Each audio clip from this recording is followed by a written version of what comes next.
Hello everyone, welcome back to my channel. So hope so you are doing very well.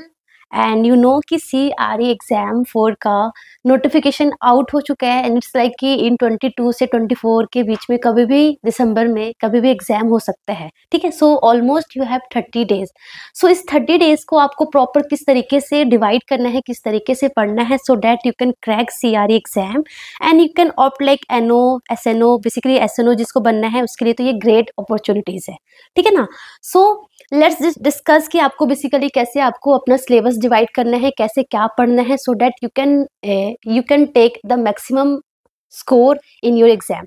Okay, so before starting this you should know about the CRE exam. आप सबको पता है कि 14th of November को इसकी notification out हुई थी and इसका एप्लीकेशन फॉर्म स्टार्ट हो चुका है and on 2nd of December को ये क्लोज हो जाएगा। So before in between this period you have to fill the form, ठीक है ना। आपको फॉर्म फिल करना है एंड आपको 8th of December को आपको अपना स्टेटस पता चलेगा कि आपका जो फॉर्म है वो एक्सेप्ट हुआ है या नहीं हुआ, सो दैट आप एग्जाम में अपेयर हो सकते हैं कि नहीं हो सकते हैं, ठीक है ना।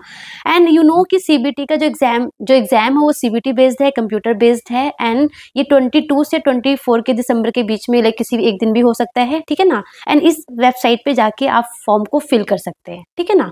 And before like preparation for any exam you should know about the exam कि वहाँ पे किस तरीके का MCQ आता है, टोटल कितने MCQ आते हैं, कहाँ कहाँ टॉपिक से आता है। So you know for CRE total 100 MCQ आएंगे and 100 MCQ each MCQ 4 marks का होगा, तो टोटल 400 मार्क्स का होगा, ठीक है ना। एंड उसके लिए आपको ओनली 90 मिनट्स मिलेगा, मतलब कि 100 मिनट्स भी नहीं मिलेगा, ओनली 90 मिनट्स मिलेगा, ठीक है ना। एंड ये जो आपके जो क्वेश्चंस होंगे ना वो सेक्शंस में डिवाइड होगा, मतलब कि 5 सेक्शंस होगा, 5 सेक्शन होगा एंड एक सेक्शन में आपके पास 20 MCQ होंगे और उसके लिए आपको 18 मिनट्स मिलेगा।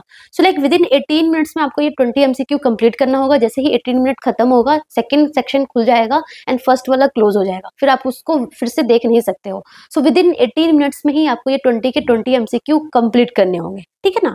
एंड अगर हम पूछे कि क्या क्या आएगा उस 100 MCQ में, तो 80 MCQ जो ना नर्सिंग पार्ट से आएगा। नर्सिंग पार्ट मतलब कि fundamental of nursing, MSN, OBG, psychiatric हो गया, पीट्स हो गया, CHN हो गया और हमारा नर्सिंग एजुकेशन एंड मैनेजमेंट हो गया, रिसर्च हो गया, ठीक है। एंड 20 MCQ जो है ना वो हमारा नॉन नर्सिंग पार्ट से आएगा। नॉन नर्सिंग पार्ट बोले तो हमारा लाइक GK हो गया, एप्टीट्यूड हो गया, रीजनिंग हो गया, है ना, करंट अफेयर्स हो गया, इंग्लिश हो गया एंड कंप्यूटर हो गया। सो यहाँ से हमारे 20 MCQ आएगा, जो कि बहुत ज्यादा हार्ड नहीं होता है, लाइक ऐसे बहुत एडवांस लेवल वाला कंप्यूटर या फिर इंग्लिश नहीं होता है, बस अच्छा सा लेवल होता है, तो आप इजली कर लोगे, ठीक है ना। प्लस ये जो आपका जो एग्जाम का जो लैंग्वेज होगा डेट इज इंग्लिश में आएगा, ऐसे नहीं कि हिंदी वगैरह अदर लैंग्वेज नहीं होगा, ओनली इंग्लिश में लैंग्वेज में ये पेपर होगा, ठीक है ना। एंड पोस्ट आप सबको पता है कि SNO की पोस्ट है, कुछ स्टाफ नर्स की भी पोस्ट है उसमें, और मल्टीपर्पज वर्कर्स की भी पोस्ट है और नर्सिंग ऑफिसर की भी पोस्ट है। एज जो है वो 18 to 30 ईयर्स की होनी चाहिए and for OBC and SC ST के लिए थोड़ा रिलैक्सेशन भी है, लाइक OBC के लिए 3 ईयर्स एंड SC ST के लिए 5 ईयर्स रिलैक्सेशन है, ठीक है ना। देन कमिंग टू कि हमें बेसिकली 30 डेज को हमें डिवाइड करना है। मैंने ये बताया ना कि 30 डेज हमारे पास है, we have total 30 days, approx 30 it's not like exact, it is approx 30 days हमारे पास है। सो इन 30 डेज को हम कैसे डिवाइड करें कि हम प्रॉपर वे में हम पूरा का पूरा सिलेबस कवर कर ले, बिकॉज ऑलरेडी आपने पहले से पढ़ रखा होगा, कुछ तो पढ़ ही रखा होगा, एकदम नील तो बिल्कुल नहीं होंगे, है ना। सो सबसे पहले आपको क्या टारगेट रखना है, you have to make the target कि 20 नवंबर से 30 नवंबर तक, 20 नवंबर से 30 नवंबर के बीच में आपको बेसिकली आपको फंडामेंटल ऑफ नर्सिंग और मेडिकल सर्जिकल नर्सिंग ये दोनों टॉपिक अच्छे से कंप्लीट करना है, because this topic is very very important, you know. तो लाइक आपका 30 समझो 30 to 40% आपका कवर हो जाएगा, है ना, क्योंकि 30 to 40% जो चीजें आती है वो फंडामेंटल और MSN को कंबाइन करके या फिर इंडिविजुअली पूछ लेते हैं।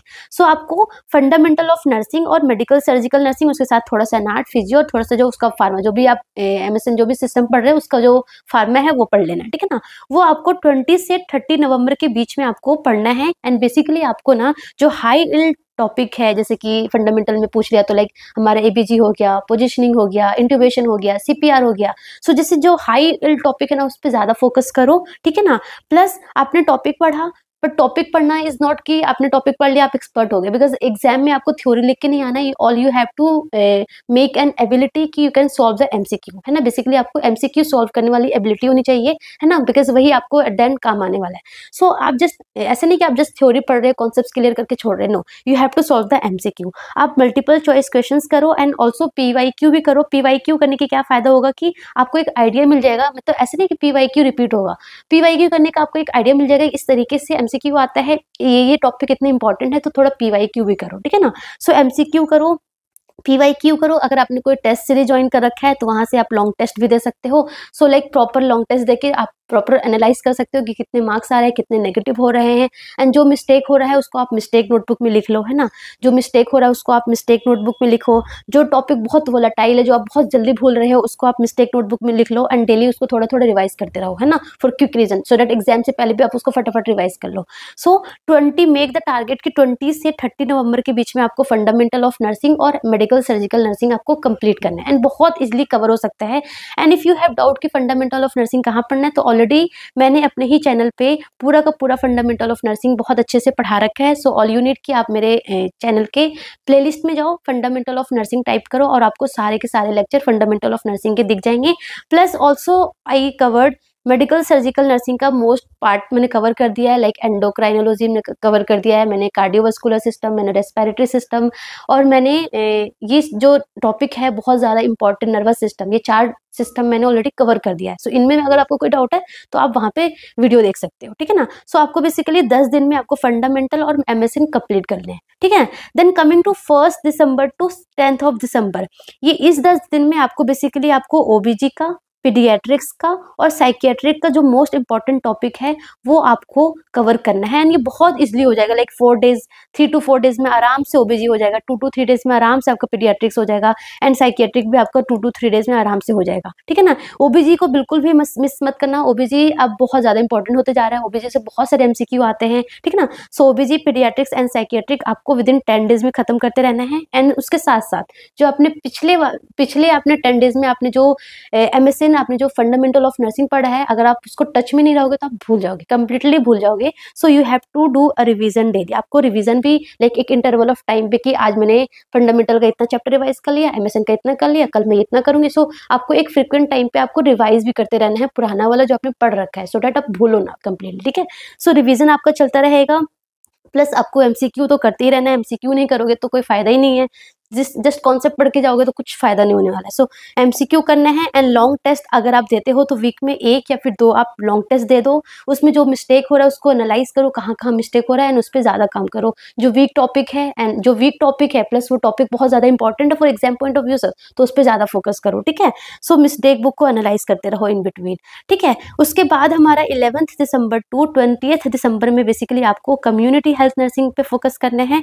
You have to focus on no nursing research, nursing research हो गया एंड मैनेजमेंट हो गया, इस पे फोकस कर सकते हो क्योंकि इससे भी थोड़े एमसीक्यू आते हैं। सो नर्सिंग रिसर्च एंड मैनेजमेंट, इसके मैंने पीडीएफ ऑलरेडी मैंने अपने मैंने अपने टेलीग्राम चैनल पे अपलोड कर रखी है, इसकी लाइक नर्सिंग रिसर्च की, मैनेजमेंट की और एजुकेशन की 3 पीडीएफ है, 2 से 3 पेजेस का पीडीएफ है। तो आप लाइक वो पीडीएफ डेली थोड़ा थोड़ा लाइक 10 to 15 to 30 मिनट्स तक देखोगे तो ईजिली हो जाएगा, ठीक है ना। सो ये मेरा लाइक चैनल का टेलीग्राम का लिंक है, इसको सर्च करके आप ये इसकी पीडीएफ देख सकते हो। So daily like 20 to 30 minutes भी देख लोगे तो इनफ है ना।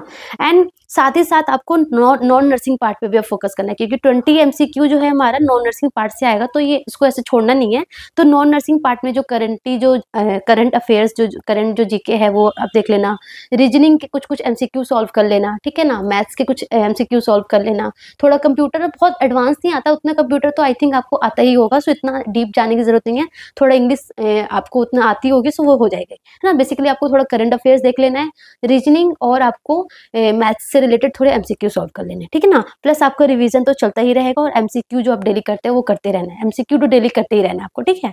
उसके बाद आपके पास 20 तक कंप्लीट हो जाएगा। एग्जाम जो है वो 22 से 24 के बीच में है, तो लेट सपोज आपके पास 20 से लेके आपके पास 24, लेट सपोज 24 को पेपर है। सो आपके पास 3 दिन तो है, बस इस 3 दिन में आपको क्या करना है, यू हैव टू रिवाइज करते रहना है। जो भी आपने पूरा पढ़ रखा है उसको डेली रिवाइज करते रहो, ठीक है ना। एक फ्रिक्वेंट टाइम पे कि आज F1 ये कर लिया, कल MSN कर लेना है, फिर OBG कर लेना। सो ऐसे रिवीजन करते रहो, टेस्ट देते रहो, टेस्ट को एनालाइज करके जो भी मिस्टेक है उसको एनालाइज करो और मिस्टेक को फाइंड करो और मिस्टेक को कम करो, ठीक है ना। कैपेसिटी डेवलप करो कि लॉन्ग सिटिंग हो आपका, है ना। और एक्टिव आवर्स, मतलब कि आप ऐसे नहीं कि आप पढ़ रहे हो आपका माइंड कहीं और हो, से एक्टिव आवर्स, एक्टिवली आप फोकस हो सको एग्जाम में, ठीक है ना। एंड जो वर्किंग पीपल है ना उनके लिए, लाइक कि ऑलरेडी मैं नर्सिंग ऑफिसर हूँ तो मैं कैसे कर पाऊंगी, लाइक हाँ नहीं हो पाएगा, इतना सारा टाइम नहीं मिल पाएगा, मैक्सिमम 4 to 5 आवर्स ही मैं दे पाऊंगी। सो इट्स ओके, जितना भी आप टाइम दे सकते हो, लाइक वर्किंग पीपल हो या फिर मैरिड पीपल है जिनके बच्चे हैं। सो बहुत मुश्किल होता है कि ये सारा चीज़ को मैनेज करना, बट आपके पास जितना टाइम मिल रहा है, जितना लाइक 4 to 5 आवर्स जितना भी मिल रहा है, उसको आप मैक्सिमम यूटिलाइज करो, एकदम प्रॉपर एक्टिवली होके उतने ही पढ़ो, जितना हो सके उतना कवर कर लो, बाकी तो जो होगा अच्छा होगा, ठीक है ना। सो इतनी टेंशन लेने की जरूरत नहीं है।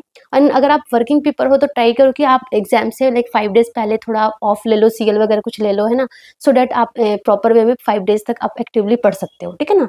सो वर्किंग पीपल के लिए यही एडवाइस रहेगा। और प्रॉपर आप लाइक एक्टिवली पढ़ो, यही इंपॉर्टेंट चीज़ है कि पैसिव रीडिंग से ज़्यादा है कि आप एक्टिव इन्वॉल्व रहो, कि जो पढ़ रहे हो उसको प्रॉपर पढ़ रहे हो, प्रॉपर लाइक ऐसा नहीं कि आपके सामने इंस्टाग्राम खुला हुआ है, आप इंस्टाग्राम स्क्रॉल कर रहे हो, साथ ही साथ आप वीडियोस देख रहे हो, no. So for that period of time के लिए इंस्टाग्राम साइड में कर दो, जो भी आप शॉर्ट्स वगैरह देख रहे हो साइड में कर दो, इसके बाद एग्जाम के बाद आप आराम से खेल देख सकते हो, ठीक है ना। सो यही एडवाइस रहेगी just, okay. So that's all about. Try करो कि ये 30 डेज को आप पूरा प्रॉपर यूटिलाइज करके अच्छे से एग्जाम को क्रैक कर लो, ठीक है। So that's all about today, thank you so much, all the best.